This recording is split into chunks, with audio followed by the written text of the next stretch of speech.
You are listening to the One Day at a Time podcast. On this podcast, my guests share their stories of alcoholism, addiction, and how they recovered so that you can too. My hope is that you find the inspiration and resources you need to let go of what's holding you back so that you can transform into the person you were always meant to be. Ready? Here we go.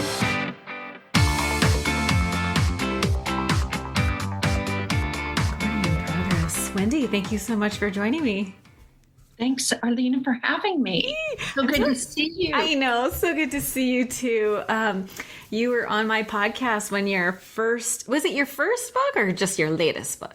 My first debut book. Mother Load. I just thought it was such a clever title because I had like a hamper, a laundry hamper, basket, whatever, on the front. And you told some funny ass stories. I'm not going to lie. I will never forget that line. I think you shot somebody and you're like, just wing the bitch. Yeah. I was like, oh my God, Wendy's my spirit animal. We're gonna be friends forever. So funny. Let me just give a little background information. Yeah, because that sounds like they're about to hear from a very crazy woman, which she was back in the early '90s. As she was in a Wendy, that being me, was in a drug-induced psychosis from doing meth and not sleeping for 2 weeks, and found out her husband was cheating on her. So, I couldn't have that. So you was crazy. I was crazy. Certifiably. Listen, I don't blame you. I'm Team Wendy, so there's that.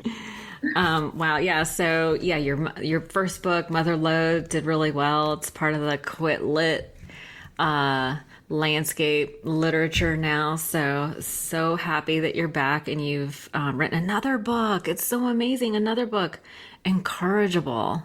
Does it have like a little subtitle to it? Yes. What is the Incorrigible? Let me see. I think you're going to give me a definition too.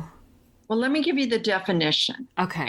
I was labeled incorrigible as a teenager, and the definition of incorrigible is not able to be corrected, improved, or reformed.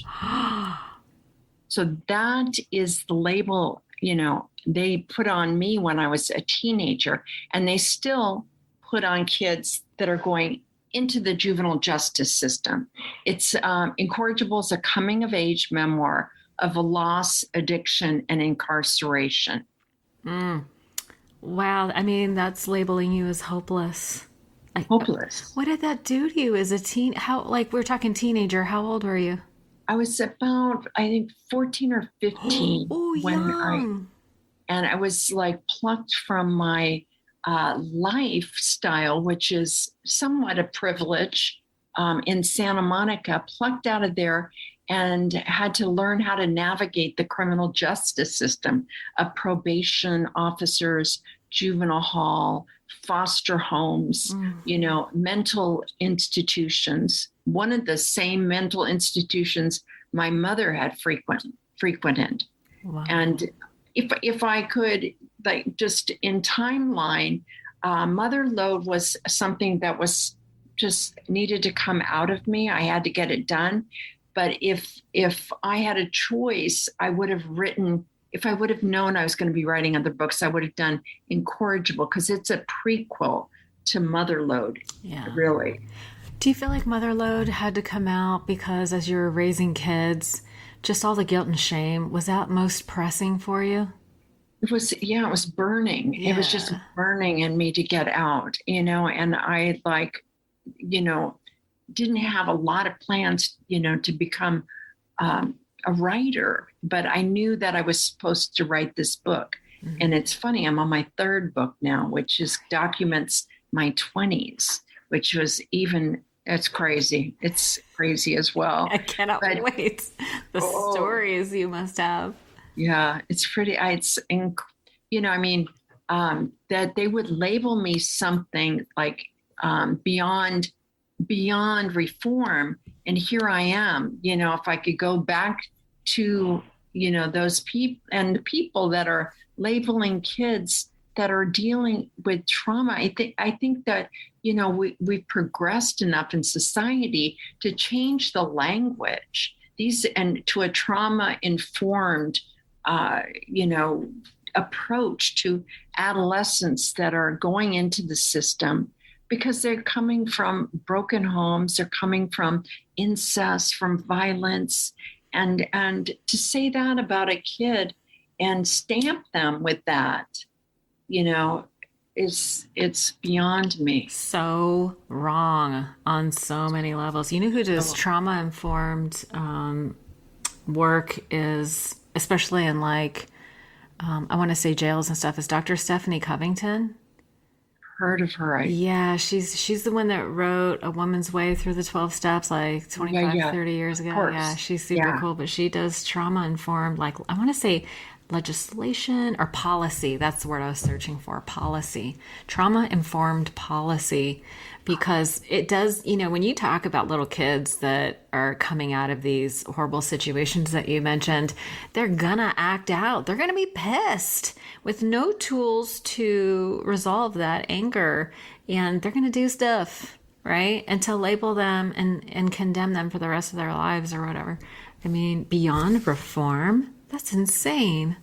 I mean, I was running away. I was like running away. I was getting high too and drinking and taking pills, but I was running away from a place where I didn't feel safe, and that's what kids do, or not all kids, but some kids just, they respond to the trauma differently. Right. But I acted out the family rage and started running and getting into trouble, because I didn't know how to metabolize my emotions, my grief of having lost a mother at 7 years old to suicide, that I talk about in Motherload.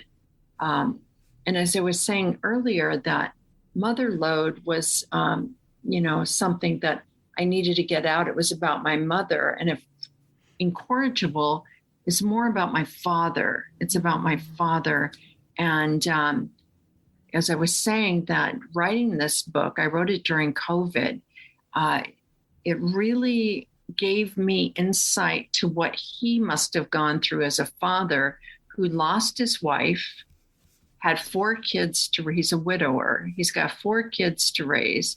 It's the 50s, it's the 60s. And, it's a time where, trauma is not a word that people use. It's not even on someone's radar. Oh, they're kids, they'll get over it. So I did a deep dive into, what he must have felt like. And therefore I tapped into more empathy and even more forgiveness for him. Because I feel like I did the work, I've done the work, and I have forgiveness for both my mother and father, but it's surprising you can go even deeper, into the realm of healing, and I think when we get sober and we get into recovery, that's what starts happening as we tap into this other realm, because like I often say is like when I first got sober, the only language I spoke was victimese, and it was like I was victimese. I was like fluent in victimese. I get that. Yeah. Mother's fault, my father's fault, my husband's fault, anybody else. And then, but owning this shit, and owning it in my writing and creative writing has been a deeper dive for me. A deeper dive for you to metabolize all that pain from the past. You said a few words that really struck me. You used the words compassion, empathy, and forgiveness. And in my mind, those are all things that lead us to that place of peace. But before we get there, do you want to just kind of recap a little bit? Like I'll leave a link to your first episode where you kind of go into the deep dive of your recovery journey. But do you want to kind of go over a little bit about what your life was like and what led you to that label of incorrigible? As a teen? Yeah, well, you can pick it up wherever you want, but I'm just curious, like after your mother died, well, tell me a little bit about your mom, what happened and then what happened after she died. Okay, so my mother was a paranoid schizophrenic and had psychotic breaks, a lot. And she was constantly trying to kill herself, or regularly trying to kill herself. And as kids, we'd often get in the way, uh, and by that I mean, she might turn on the gas in the house, and we would be in the house, and the fire department would come. So, in any case, it was the first 7 years of my life, the development stage that they say is when the kid is brain, the architecture of the brain is being constructed. The default mode network. Yes. Fight, flight, freeze, or fold, constantly. Cortisol pacing through my system. So she did kill herself when I was 7 years old. And my dad didn't tell me because, like I said, it was, that was the time. You didn't tell kids. They're resilient. They'll get over it. And I found out later that she killed herself. And I was angry. I was really angry. I was angry for him lying. I was angry for the betrayal. I lost because he disconnected from all of her relatives. And I felt like he deprived me of my relationship with my cousins on my mother's side. He just cut us off and kind of went into this self-imposed exile. In any case, I was angry. I started to act out. I said I'd never, ever, ever be like my mother.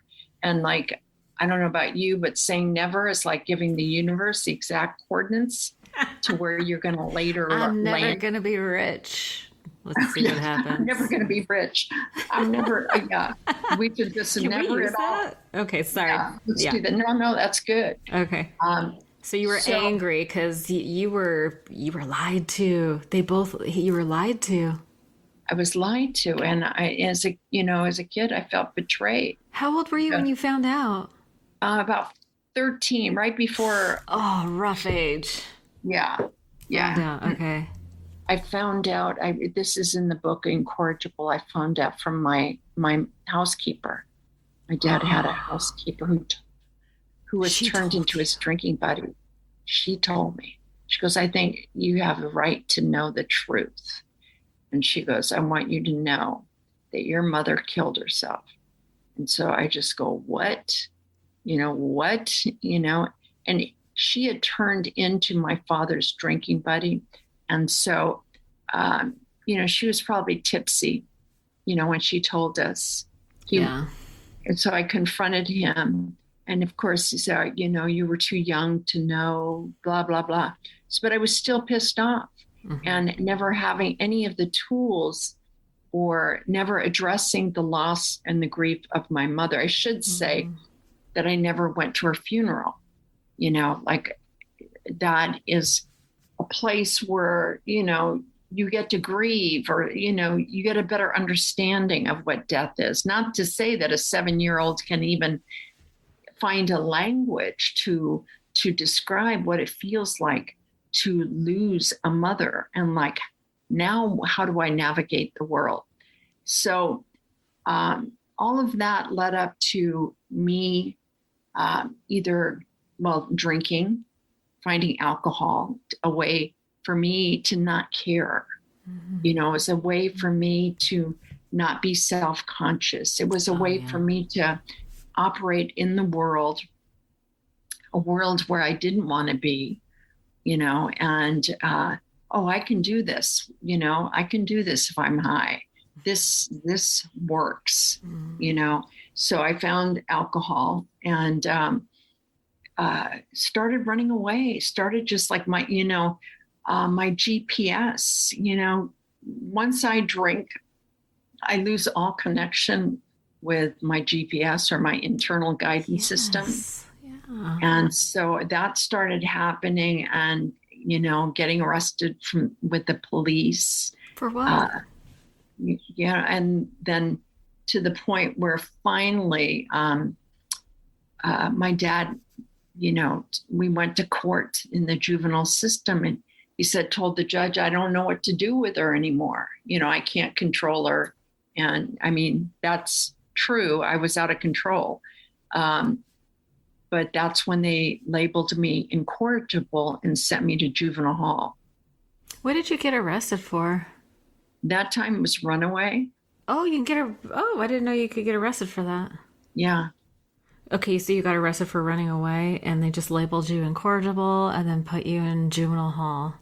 Well, when I ran away, I can, clarify this. When I ran away, I did get picked up by some guys. Me and my girlfriend got picked up from some guys, and they were selling drugs out in the valley.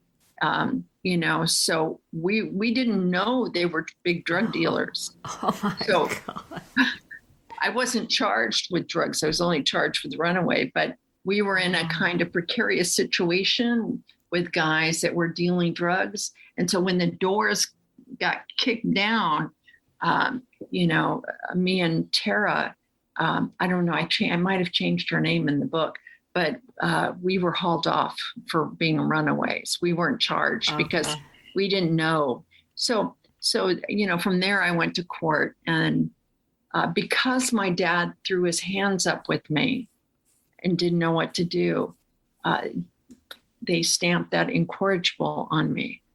And actually, I didn't tell you this, the book cover of Incorrigible is the first page of my rap sheet. Oh, brilliant. You're so clever. Isn't that great? Those of you on listening on the podcast will not see the devilish glint in Wendy's eye. It's so funny. Oh my God, that's brilliant. The rap sheet. You had a rap sheet at, what was that, 14? 14, yeah. Wow. It's only page 1. Book 3 will be page 2, 3, 4. You got a lot of stories. You got to break it off in pieces so that we can digest. Yeah, I mean, you have to digest it.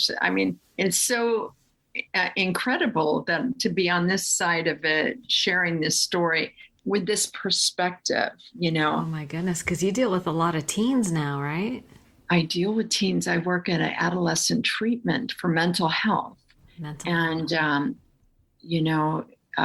I talk to the parents that are just dealing with these kids that are struggling, cutting themselves, suicide attempts, suicide ideation, trauma, gender dysmorphia and trans. Is that a huge thing now? Huge. A lot of that. Yeah. And so I'm talking to parents, trying to get them help, and when they call me with their kids that have cut themselves, what if I said, oh, I'm sorry, your kid sounds incorrigible, it's like that would not happen today. Mm-hmm. It happens in the juvenile justice system, but it doesn't happen in trauma-informed care. Right. And we offer trauma-informed care. And so it's like, I can see how my experience can help somebody else, which gives deep meaning to not only this book, because in ways, when I was writing it during COVID, I was thinking of the kids. I was thinking of the kids that we are helping, at Polaris. And, it's just because I've been the teen, I've been the mother with the teen. You know what I'm saying? Yeah. You have two boys? I have 2 boys. Yeah. Yeah. I remember that because I have 2 boys. Yeah. And I've been on both sides. So, and during COVID, we've been dealing with a trauma with this whole uncertainty and what's going to happen. And the kids. Gosh, the isolation alone. Isolation with their parents, who a lot of them don't get along with anyway. And then they're everything stops and you're locked in a house, and all those buttons are being pushed. It's it's no wonder there were so many calls coming in, still a lot of calls coming in as kids are coming out to go back to school. they're activated and they're afraid, and so, it's it's really personal, my writing. I mean, obviously it's about my life, but it's personal in the fact that I wanted to use my life as a tool to help other people, Absolutely. Yeah. It's, I mean, why did I go through all of that if I don't use it to help somebody else, then it's like, what's the point? All for naught. Yeah. And that's really the focus of this podcast is people tell their recovery stories. And then we find out that we are more alike than different. And, that because we're so much alike, that if I can do it, you can do it type of thing too. So exactly. Can we touch a little bit on your recovery story? You sort of alluded that, you were drinking at this young age and that was like a solution for you. And then I know that it escalated for you. Maybe kind of touch on sort of the places that it took you and then what happened to you that you decided to get sober. So, it did escalate. After alcohol, I found drugs. I found, a variety of drugs. I got hooked up with a guy, had 2 kids at some point, trying to function in the world. But again, like I said, I couldn't metabolize my feelings. I couldn't navigate the world. And, it's a progressive disease or progressive condition. I don't care what you call it, but it progressed with me until the point of I started doing methamphetamine. Let me just say that I did end up going to juvenile halls and jails, and I went to state prison and just couldn't stay out of trouble. And then during the early 90s, when I started doing methamphetamine, I had that psychotic break where I, like I already said, shot the other woman, winged her, and ended up in the county jail. And that's really where the story of recovery starts, right there. But what was different this time, it was like, one more time I'm like living the same story over and over again.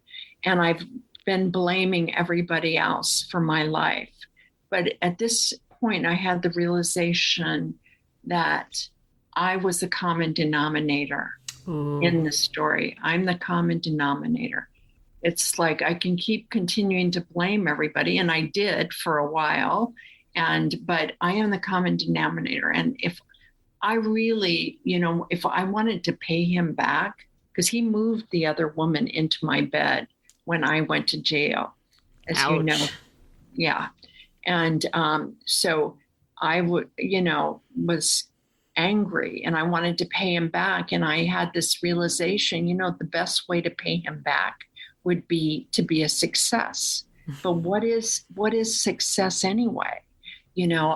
Was it zeros on my bank account? Was it a house? Was it another man? What the hell is it?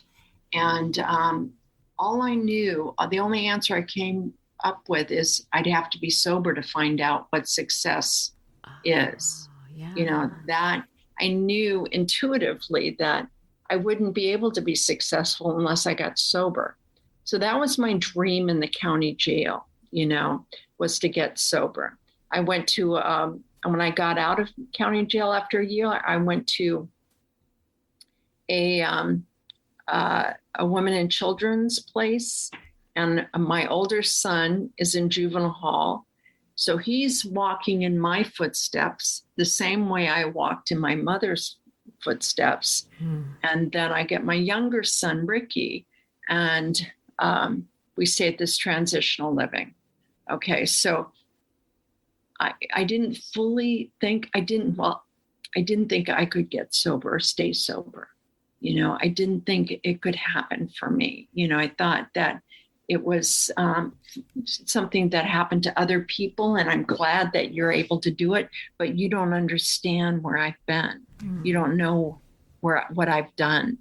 And I had a lot of shame, as many of us do, that I couldn't tell anybody what I had done. And as a result, I did drink after I got out. But if you recall, in the mother lode, on Mother's Day, a kid is shot in a drive-by in front of the transitional living on 11th and Pico, which is it was like a Sunday night late. And he's laying in the intersection. And I went to this kid that was dying. He took 4 gunshots, this was somebody's child laying in the intersection on Mother's Day. And I was there for him in a way that I'd never been there for anybody in my life. Usually I was a type that, I'd always want something but I didn't want anything from that kid. I only wanted him to live. Well, he didn't live. He didn't live. The police came, the paramedics came. I found out the next day he died. But that night I had a spiritual experience while I was up in my place, and I was like freaking out about what had happened. And my son Ricky was asleep, and I felt a presence come into the room. And this presence, like I went from one instant feeling like total anxiety to the next instant feeling like absolute peace. Wow. Like everything is all right.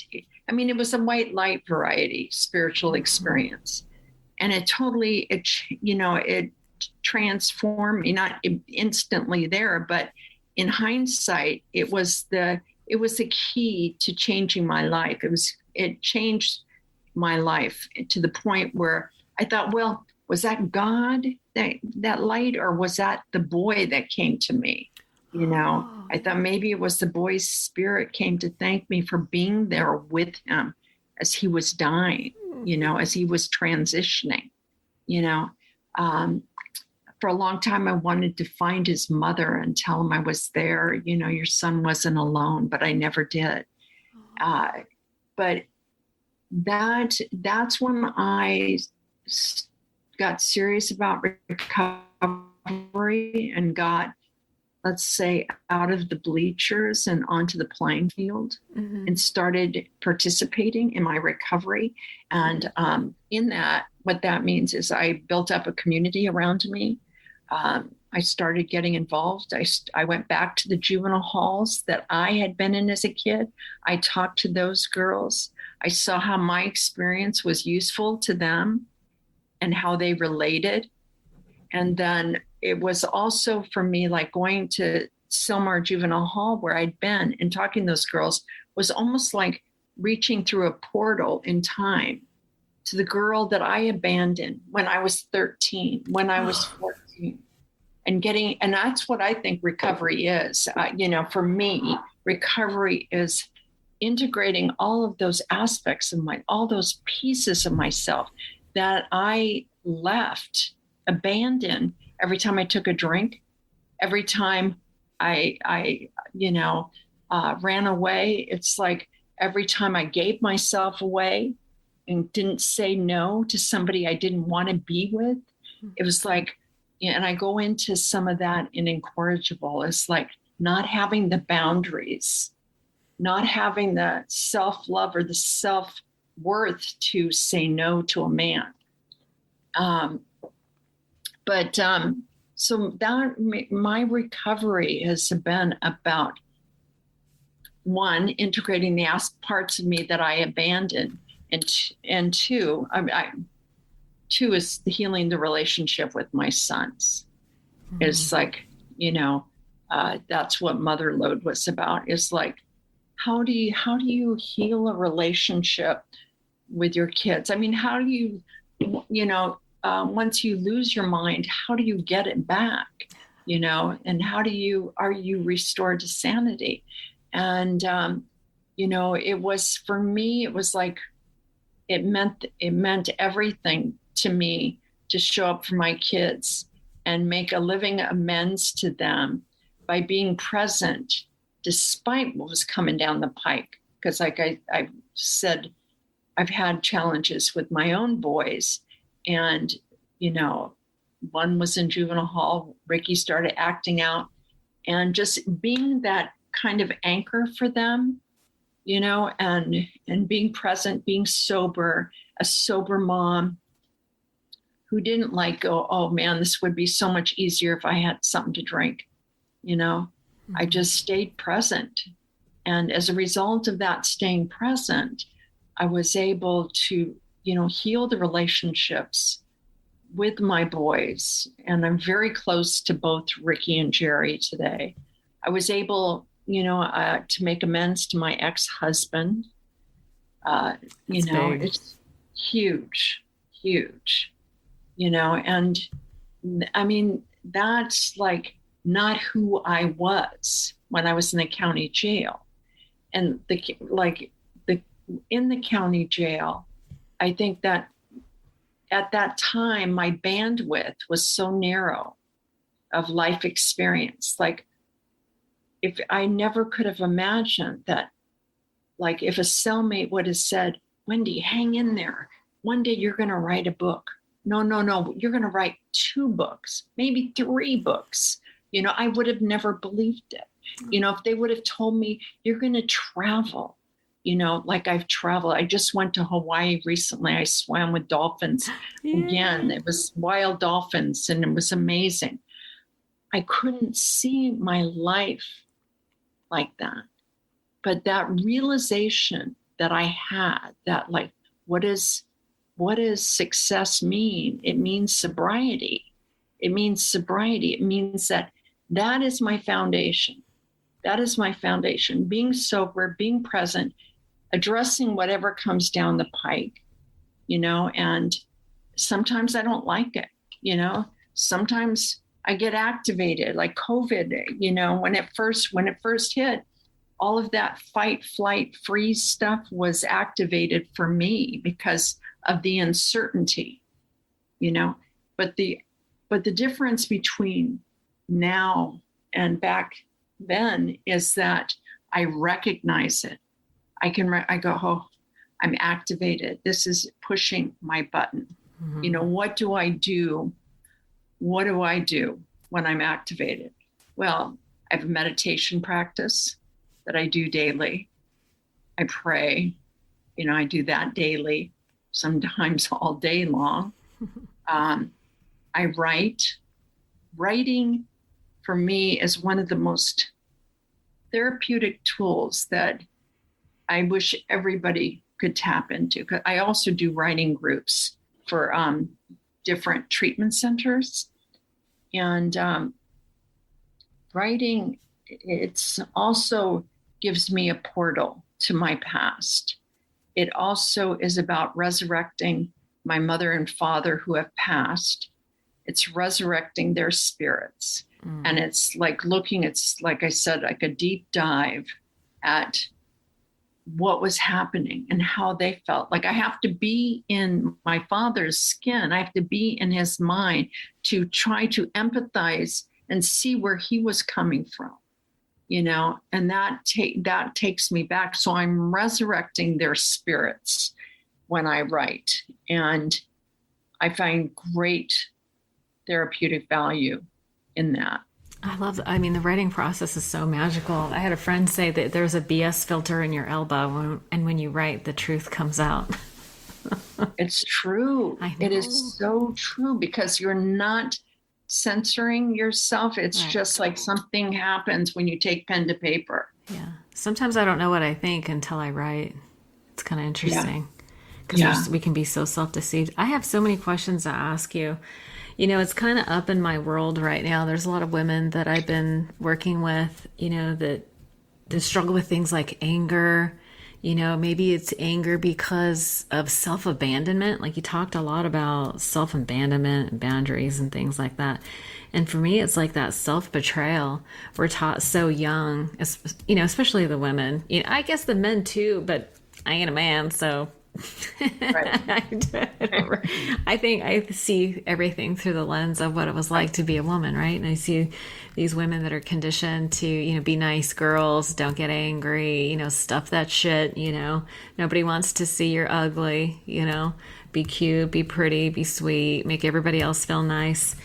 And, the anger as a result of that, especially later on in life, I'm a middle-aged woman. I deal with a lot of other middle-aged women who are just like so detached from their anger. So when you talk about, self-abandonment and self-betrayal, you talked a little about boundaries too, because that seems like a logical next step, right? First, we get in touch with the anger, and then you keep using the word metabolizing. We need to metabolize that. How were you able to do that later? I know you do like recover, 12-step stuff, but like, what was that experience like for you to metabolize that anger and stop doing the self-betrayal? Well, I'll go back to when I was in jail, when my husband moved the other woman into my bed. That sounds so bad. Oh my God. So bad. I mean, it's like crazy. But I was, I had nothing. I had no drugs to take the edge off. So I didn't know it then. I think I found a way. I did poison pen letters to him. Ooh, what's that? Well, I just wrote him letters. I didn't have a stamp, to send it to him, thank God.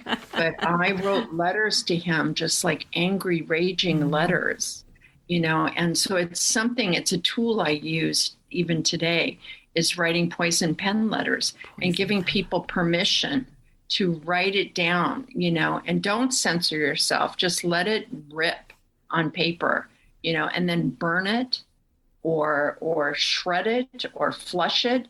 But like, I wrote so many poison pen letters in jail. So that was my first. I didn't know then that I was going to find this therapeutic tool. Mm-hmm.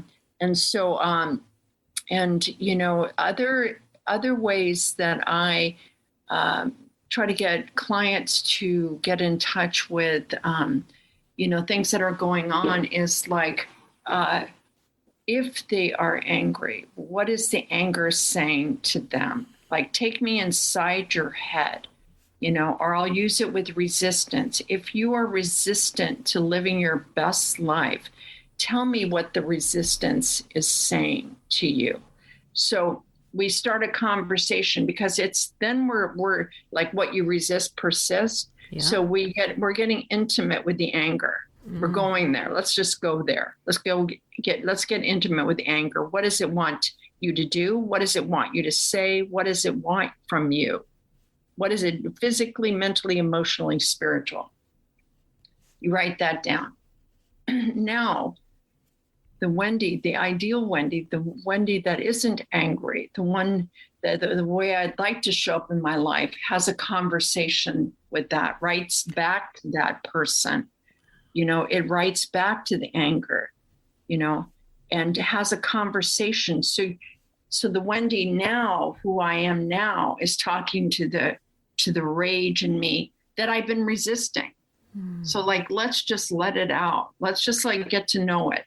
Let's get an intimate relationship with my anger, and allow it. Because, it's like, I mean, we hear things that it's not okay to be angry. And that, like, that is not giving us permission. Like, okay, it's not healthy for me to wallow in anger. Right. But if I need to get in touch with it, I'm not going to do a spiritual bypass by jumping over the anger. Yes, girl. Yes. No spiritual bypass. Have to go into the anger first. Mm-hmm. Acknowledge, anger is not a good space for me to be in. Yeah, okay. But I don't transcend humanity, Right. So let's talk about what's really going on. And I, I was, as a drug and alcohol counselor, as somebody, I learned, and as a writer, I learned to talk about what's really going on. You know what I mean? Because part of my recovery was working in detox, was working at prestigious residential treatment. So I had a lot of experience with having to confront the disease, or relapse and all of that. So I learned to be, a straight shooter, and be honest. Because, yeah, I mean, yeah. And writing helps me be honest. Yeah. And because it's safe and it's private. And for me, it like releases that blanket of denial. If we have denial, if we're working with people that are wrestling with denial, it's because they're in so much pain, right? And that doesn't deserve condemnation or judgment. It deserves empathy, right? Yeah. That denial is there to protect you. And Right. I find that, and I wonder if this is what you experience in your work with the teens, that the denial is not released until they feel safe enough to tell the truth. Well, I think that with the teens, that everything in our facility is about making them feel safe. Oh, yeah. It's like everything, great thought, goes into finding the right people with the right patience, the right temperament, the right intention, if you will. Sure. That I haven't found that in every place that I've worked, but I am proud to say I've found it where I work now. Polaris, is it? Polaris Teen Center, yeah. Polaris. It's like we're a small model, so that everyone there, is, just as we screen everybody, all the kids that come in, because we're not about filling beds. If a kid is not a fit, we don't give them a bed. We suggest maybe you try this place, but we screen the staff as well. And because we're in Los Angeles, we have a lot of really talented facilitators in their domain, whether it be somatic experiencing, in their domain, we can really hire people that bring something completely unique to the table. So as you can hear from the tone of what I'm saying is that I, at this point in my life cannot represent somebody that I don't admire the work and feel a deep pride, at what we do. So when I'm talking to a parent on the phone, or I'm talking to somebody that maybe is a referral source, I'm, it's sincere. It's sincere. And so I can't fake it anymore. I just can't fake it. This is like, I can't go out. That bullshit. I can't sell something I don't believe in, and I believe in what we're doing. We're helping people, kids. If I would have gotten the help I needed when I was stamped incorrigible, like the kids are getting where I work, I may not have had these books to write. You know what I mean? Yeah. I went there because I had to, but I think that a lot of kids don't have to go there. There's more help available today. Yeah, there's like that. I don't know who said it. I feel so bad for not knowing who said all these amazing things, but it's like, we're pulling these people out of the river, but at some point we need to go upstream and find out where they're falling in. Yeah. Right? And let's stop so it there. true. We need to just end the suffering. There's so much suffering, and it's needless. It's needless suffering. So I'm so grateful that there are people like you. I told you before we started that I have a son. Both my boys have had struggles at different times. Like my older son, when he was in high school, was cutting and was had suicidal depression. That was rough. That was a rough period, and for us as a family. And we were sober and had access to resources, but we were lost lost in that arena. And so it was so, we had some people that were like you that helped us through that. And then my younger son has had some issues too. And so I just am so grateful for the people who have that special sensitivity that you have. It's like a superpower. Thank God that, you've dedicated your life to helping others in the way that you have. Because listen, as a mom, there's no other pain that gets me to my core than watching my son suffer. Ugh, it makes me want to cry. Yeah. I mean, nothing takes me down as when my kids are suffering, So I remember that when a parent calls, that this, and sometimes someone might sound out of their mind, but I remember what it feels like to have a son in my case, sons that are suffering. Mm-hmm. I was out of my mind because I didn't know what to do. I didn't know where to go or who to turn to, So that experience, my life experience, helps me, it helps me stay grounded. It helps me be there for them. And in all fairness, we are out of our minds by the time we call you. Thank God you're patient and understand. I try. I try. Listen, I hope you have good boundaries, but yeah. No, I do. I have good boundaries. I do have good boundaries, but but I have like conversations with myself. Remember, she's this mom's scared, and it's scared. Yeah. What wouldn't we do for our kids? I know, right? To save our kids. Yeah, I will act the fool to protect my children. That when the mama bear comes out. Oh, man. I mean, I'm half Mexican. I will straight go chola. I have made more than one teacher in elementary school cry. I'll just say that. Don't you hurt my baby. I'll come after you. Serious. Lord have mercy. Well, listen, I am so grateful for our time together. I learned so much. I wrote down so many things that you said. I'll put them all in the show notes. But yes, everybody must get your books. I feel like it should come in a 2-pack.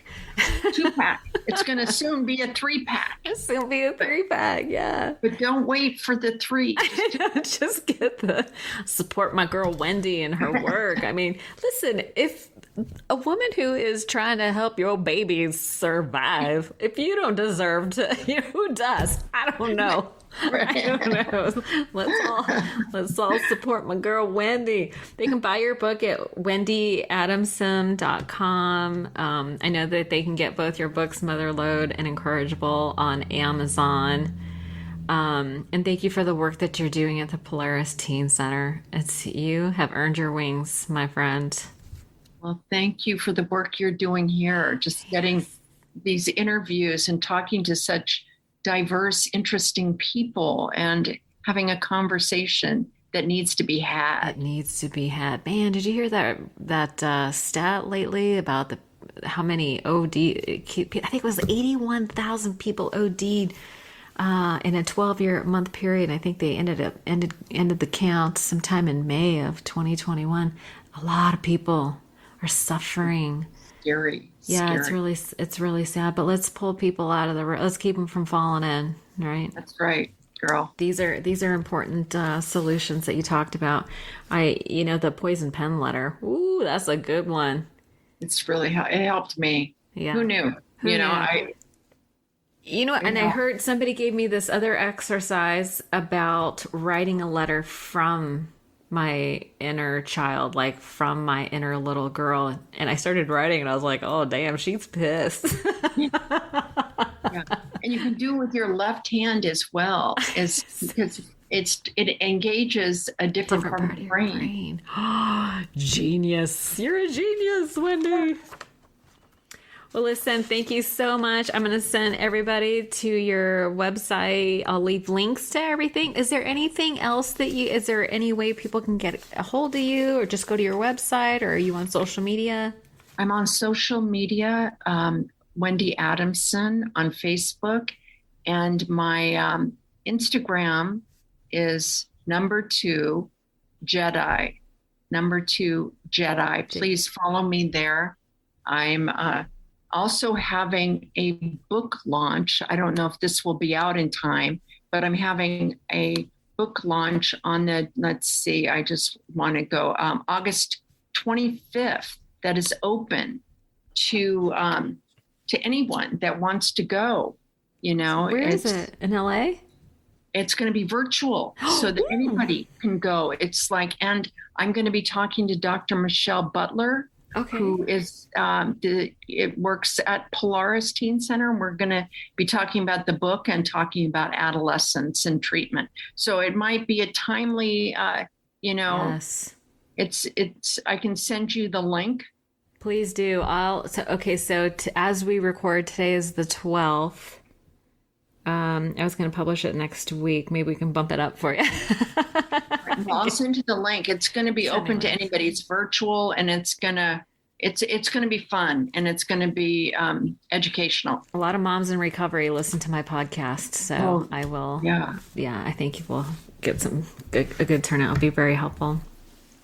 All right. Well, yeah, shoot me the links. I'll include it in the show notes. And Wendy, thank you so much for joining me again. You are such a love. Thanks so much for all you do. Thanks for having me. It was a pleasure. We'll talk real soon. All right. Bye.